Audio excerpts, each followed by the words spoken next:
did T Grizzly really unalive his own auntie?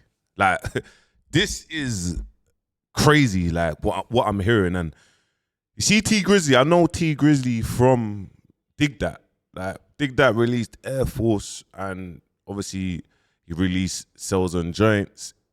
8 Style. T Grizzly co-signed him from America, and straight away, boom.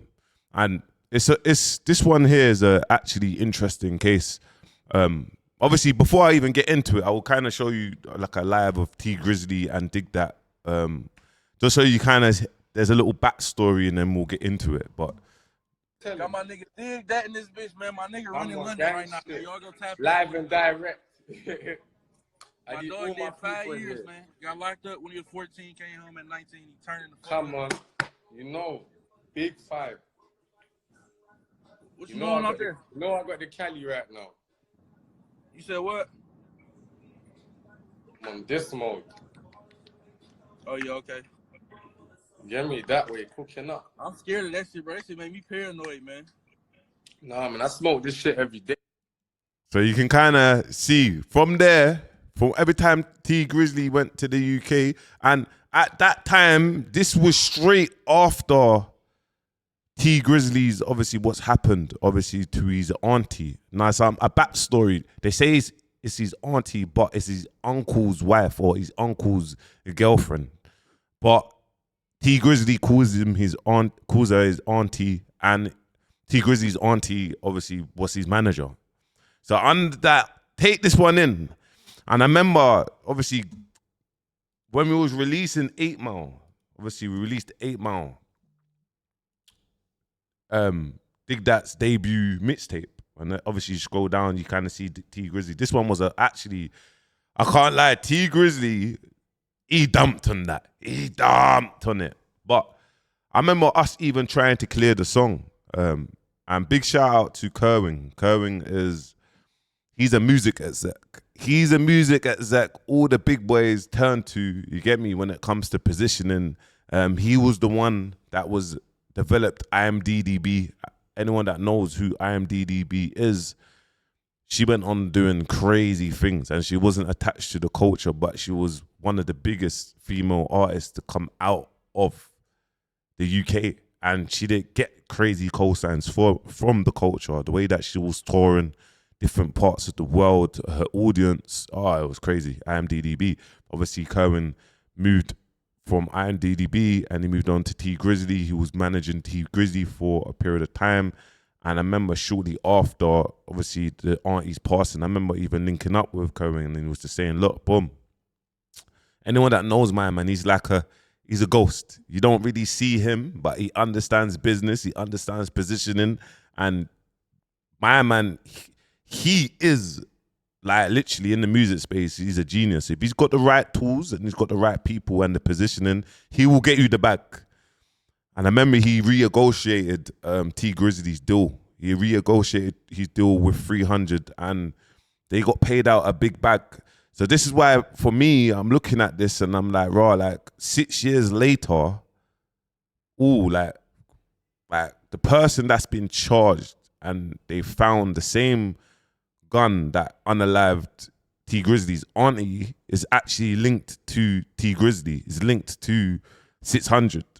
Like, it's linked to Little Dirt's infrastructure, and you can see that obviously T Grizzly and the artist Booker, they're linked in. Like, he was like basically one of the best men for T Grizzly's weddings afterwards. So it's one of them ones where it's like, it's interesting. Like 6 years down the line, a man has been charged, and he's standing trial.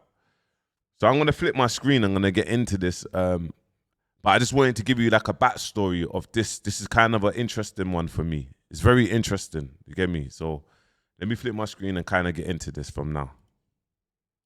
Right now, the internet is examining T. Grizzley under a microscope, as overnight, he became the prime suspect in the death of a woman very close to him. What was once seen as a case of mistaken identity is now looking like a cold-blooded backdoor, with rapper T. Grizzley being in the center of it all. Back in 2019, T. Grizzley barely survived an attempt on his life that left his aunt JB, who was his manager, dead in his... So basically, also, let me give you some more insights. Like, boom.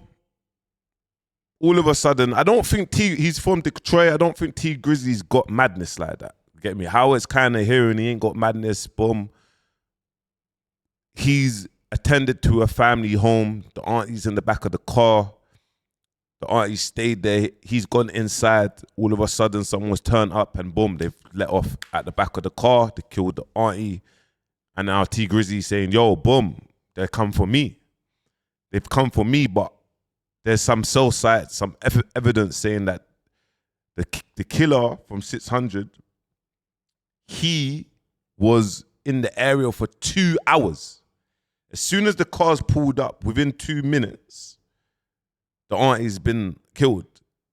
So it's saying that they must have seen T. Grizzly get out of the car, walk to the house, and then boom. So they're saying, look, this is a conspiracy assassination on the auntie because the auntie's his manager. He owns his masters. The auntie's invested into T. Grizzly and had him in a great deal structure. Obviously, you've invested. So now it's got to do with music. It's got to do with money. Now, for me, it's making sense because after that, Kerwin's negotiated a deal with the record label and they've ended up getting a crazy big bag from that. Kerwin's on the strips. Like, it's mad what's happened, but now he's come out. Like, trust me. place. Grizzly claimed to not know who did it, and the death remained a mystery. But now, new details have emerged that seem to point directly at the last person anyone would have suspected of being behind it, T. Grizzly. Hey guys, I hope all is well. Welcome. Let me just get into this bit. To make him a star when no one else believed in him. JB watched Grizzly go from a nobody to a successful rapper overnight, and it couldn't feel more satisfying for her as she was the only one who supported his dreams in the beginning. While she knew that helping him would end up making him a star, she didn't know that it would end up costing her her life, with the man she sacrificed everything for now being seen as the prime suspect behind her death. This tragic story of success, betrayal, and murder goes back to the start of T. Grizzly's career. Born Terry Sanchez Wallace Jr., T. Grizzly grew up in the west side of Detroit, a city plagued by poverty and crime. His mom was in and out of prison. His father was murdered when T was still a teen. With no real structure. This is kind of crazy. And when I actually think of this and I'm seeing what's actually coming to life, and I realize like obviously you can never be 100% sure, but when you actually watch these cases, and I've literally might as well say that now I've been there in the history where my man's come up. Even when he came to the UK, he went Hakkasan would dig that. He was locked in with dig that, but he's locked in with dig that. But man's locked in with Kerwin. You get me? Kerwin lives in America. He's rubbing shoulders with all the main people. Kerwin actually linked me up with Zoe Dollars. Now anyone that knows Zoe Dollars, very very talented artist. He was signed to Future, songer. He's been songwriting for them all. You get me? Drake, French Montana, etc., etc., etc. You get me? That's broski. Zoe Dollars goes to and from everywhere. So it's like seeing this now and understanding this, and then understanding the deal structure, what 300 Entertainment gave him after the passing of his auntie. Boy, it's deep. Grizzly ended up making the same mistakes many misguided youth make, hanging out with the wrong crowd and following a destructive path. Even though T ended up in the streets, he still managed to graduate high school and ended up attending Michigan State University, but sadly not for long. In 2014, he was arrested for a string of robberies on campus. Weeks later, he robbed a jewelry store in Kentucky that got him hit with a sentence of up to 15 years. But in 2016, he got out early, and what he did next would change everything. He wasted no time. On the same day he was released, October 16, 2016, he recorded First Day Out, a raw emotional track about pain, betrayal. So hold on. He's touched road. He's come out, done 2 years. He's looking at up to 16. He's done 2 years, cool. Boom, he's touched road. He's straight away. He started becoming an artist. Now, who believed in him? Like, who believed in him? His auntie. Well, his uncle's wife. This is a mad story. It's mad. On Survival. Within weeks, the song went viral. It was so viral that even LeBron James posted a workout video to it. It didn't take long for the labels to come calling. A deal with 300 Entertainment was quickly signed. T Grizzley became the new face of Detroit rap. But behind all of it was Jobina Brown, known to family and friends as JB. She was more than an aunt. She was T's biggest supporter. When he got locked up, JB was there. When he came home, it was JB who paid for his music video. She signed him and funded his dreams when no one else would. She believed in his talent before he had any fans. She left her job, put her life on hold, and became his full-time manager. You know what they say, right? See, when you have nothing, everything makes sense. When an artist or when someone has nothing or where a business has nothing, this is what I was explaining with yesterday. You know what I mean? And I was saying about Standout TV. When they had nothing, no concept, it was, 50-50s. Yeah, just build it up, boom, boom, boom, boom, boom.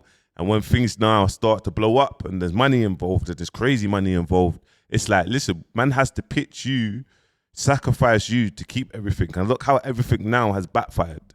Like, it's backfired. Like, the story is mad deep.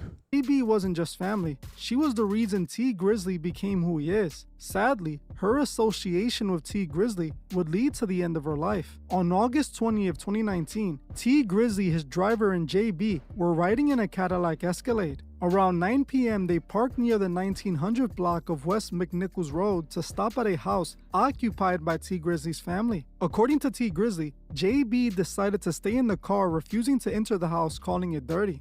T Grizzley then stepped out of the vehicle and walked up to the house. Within seconds of stepping out of the car, an unknown man approached the vehicle. No words, no warning. He opened fire, striking. Imagine that. According to T Grizzley, you say, that house is dirty. Boom, I'm going to stay in the car. Boom, boom, boom, boom, boom. These times then, possibly, my man could have said, look, stay in the car quickly. I'm going inside to go pattern up. I'll be out in 2 minutes.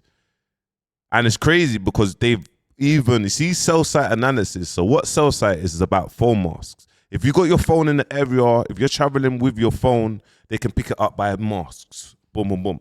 So cell site analysis has picked up the actual killer in the area with like 2 hours in the area. He's been in the area posting, waiting for the pattern to happen.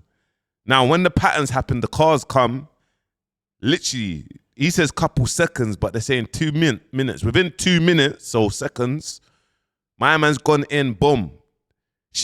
Only the back seat has been hit up, boom, boom, boom.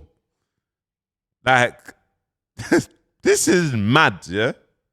JB, who was sitting in the back seat. She was struck multiple times. She was then rushed to the hospital, but sadly, she didn't survive, passing away from her injuries at the age of 41. At first, there wasn't much information on why this happened. The gunman walked away and disappeared, never to be seen again. No arrests, no leads. It was looking like this was going to be another cold case. JB's family and friends were left grieving with no resolution or explanation. A good woman lost her life and nobody knew why. At the center of it all was T Grizzley, who not only lost his close aunt, but his manager and his day one supporter. And you gotta understand the motive. Now the police is looking at the motive to this. All right, we're gonna look into the actual deal. What was the deal that the aunt had T Grizzley in? Obviously, she's an investor. She's got T Grizzley signed to her. In America, artists can be signed to her in a different way. So the deal structure could be like masters, boom. T Grizzley's blowing up now. It's like, oh shit, this don't make no sense. And that man's all hearing that T Grizzley and the aunt, they was in a sexual relationship.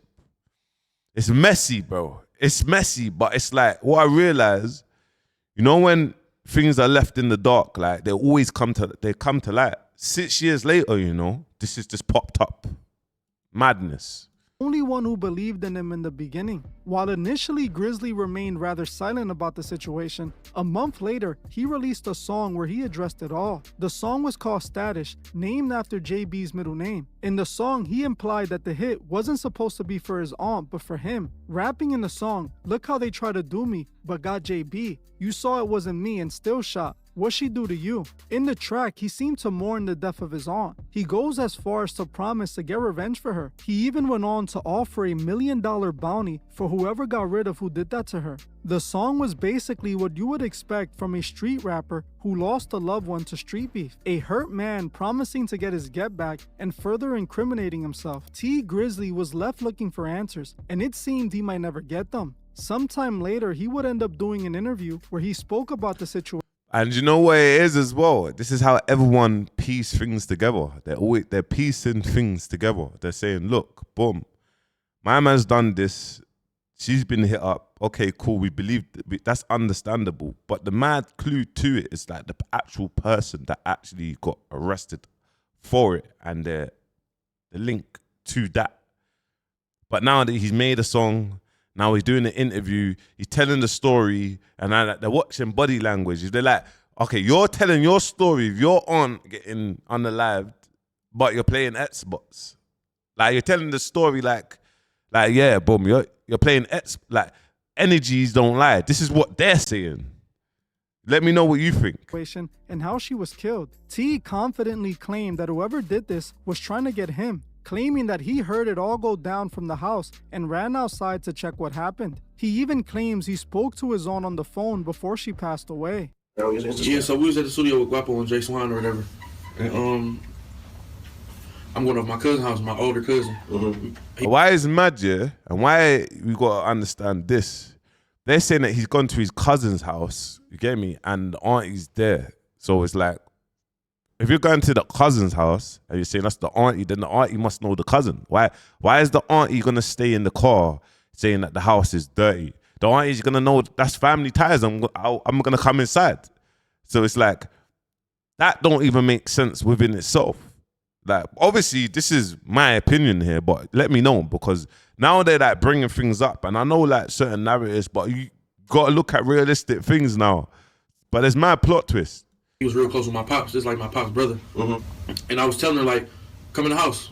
And she's like, no, I don't want to go in. I'm begging her to come in the house. Mm-hmm. You know what I'm saying? Like, certain areas, you just can't, you got to move right. Right. You know what I'm saying? It ain't about where you at. I could go anywhere I want to. Right. But I got to move right. Right. You know what I'm saying? So my man's saying that he has to move right, but then later on down, he's saying, yo, boom, I don't have my machine. Like, I didn't have my machine. This is what happens. I don't have my machine. But certain areas you got to move right. So if it's certain areas you got to move right, then you're going to tell your auntie that you got to come in the house, bro. You can't just stay here. But then it's like, how do you even know? How is a you waiting 2 hours even though you're going to be there at that time? Like, is this a spot that you always go to? Then if it's a spot that you always go to, then your auntie knows the spot because your auntie's your manager. You're just going to roll up in there. Do you know what I mean? Like, so if I'm moving right, can't nothing happen to me. So I'm telling her to come in the house. She's like, no. Because JB was kind of like funny acting about dirty houses and stuff like that. The house wasn't even dirty, but to her, she just a clean, real clean person. It's like, no, I don't want to go in them people's house. I don't want to sit on their furniture and all that stuff. And I'm like, all right, I'll be right back. So I'm knocking on the door. My people's taking so long to come to the door. You know what I'm saying? Mm-hmm. And they finally come to the door. As soon as I see her, as soon as I see my auntie, she about to open the door. I hear a whole bunch of shots going off. You know what I'm saying? Behind me, I hear a whole bunch of shots going off. So I get down because I'm thinking they about to come to the side and start, you know what I'm saying, shooting at me, and I ain't got nothing on me at the time. You get it? So it's like, I ain't got nothing on me, but then you say you got to move right. So really, you got to move right, innit? You got to move squadded, or you got to have a couple of the man them, 2 cars up, 1 car behind you, boom, everyone's got to be governed, whatnot. You get me? You go into certain places, but you've literally just rolled up somewhere. You got your driver, your auntie's chilled in the car, but you said that your auntie said, yeah, I'm going to chill in the car. Bro, yeah, man. My cousin ran out with a gun. I'm like, perfect. So we ran out on the street. When we ran out, my driver was gone with no cars out there. I'm like, She was in the, so what was the vehicle? She was in the car? Like, she was in the car. Okay. She was in the car on the street. So my cousin ran out with the gun or whatever. And we ran out in the front to see what's going on. And to, if somebody up on us, we going to get them. Look, a man is talking about his auntie playing Xbox, bro. Like, oh yeah, this is what happened there. Like, it's like, yeah, this is just a story. Like, boom, boom, boom. You know, like energies, and you see like things like that. Like, it just don't get it twisted. You see when passings or people, and sometimes everyone, do you know what I mean? Everyone reacts to things different. Not everyone's gonna